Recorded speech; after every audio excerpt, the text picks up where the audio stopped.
Hello बच्चों, let's read the question. The question says Ellingham diagram represent. तो सबसे पहले ये समझते हैं एलिंगम डायग्राम क्या होता है। ठीक है, तो ये एलिंगम डायग्राम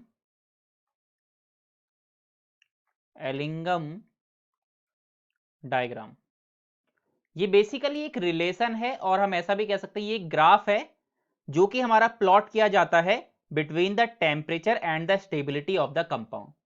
तो this Ellingham diagram basically shows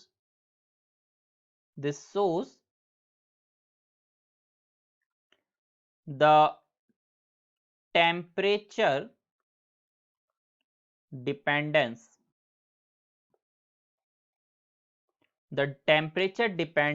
of the stability of the compound.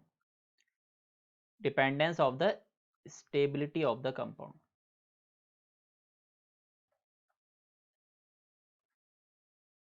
Stability of the compound. Now, इसका मतलब ये है कि जैसे जैसे हम यहां पे टेम्परेचर को चेंज करेंगे वैसे वैसे कंपाउंड की स्टेबिलिटी भी आपकी चेंज होगी। तो वो स्टेबिलिटी हमारी कैसे चेंज होती है, किसके साथ? टेम्परेचर के साथ। तो स्टेबिलिटी और टेम्परेचर का यहाँ पे रिलेशन आपको देखने के लिए मिलेगा। तो नॉर्मली यहाँ पे कंपाउंड्स में हमारे मेटल्स भी आते हैं और नॉन मेटल्स भी आते हैं। तो यहाँ पे मेटल्स के लिए डिफरेंट टाइप का ग्राफ बनता है और मेटल्स और नॉन मेटल्स के लिए डिफरेंट टाइप का ग्राफ बनता है। तो जनरली यहाँ पे अगर मैं स्टेबिलिटी की बात करूं तो स्टेबिलिटी का मतलब यहाँ पे क्या होता है? यहाँ पे स्टेबिलिटी का मतलब होता है गिब्स एनर्जी से। क्योंकि अगर हम एक बार ऑप्शंस को चेक करें तो पहला ऑप्शन कह रहा है change in delta ji. Delta G is basically the Gibbs energy with temperature.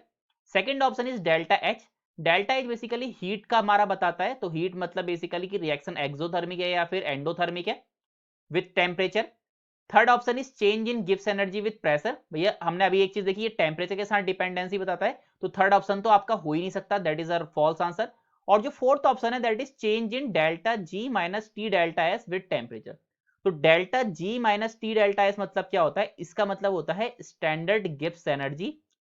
तो ये बेसिकली आपको ये बताता है कि रिएक्शन आपकी स्पॉन्टेनियस है यानी कि फीजेबल है या फिर नॉट फीजेबल, यानी कि नॉट स्पॉन्टेनियस या नॉट फीजेबल। ओके, तो यहां पे अगर हम बात करें तो यहां पे स्टेबिलिटी और टेम्परेचर की बात होती है इलिंगम डायग्राम में। तो स्टेबिलिटी हमारी जो होती है, स्टेबिलिटी हमको यहां पे बताई जाती है with the help of Gibbs energy. तो अगर मैं एलिंगम डायग्राम यहां पे ड्रॉ करूं, तो अगर if this is the Y axis and this is the X axis, तो एक्स एक्सिस पे हम टेम्परेचर को रिप्रेजेंट करते हैं और वाई एक्सिस पे हम यहाँ पे जनरली रिप्रेजेंट करते हैं डेल्टा जी को, which is change in Gibbs energy. तो जो एलिंगम डायग्राम होता है ये हमेशा टेम्परेचर और गिब्स एनर्जी के बीच में ड्रॉ करा जाता है, जिसमें मेटल्स के लिए आपका डिफरेंट ग्राफ आएगा और नॉन मेटल्स के लिए डिफरेंट ग्राफ आएगा।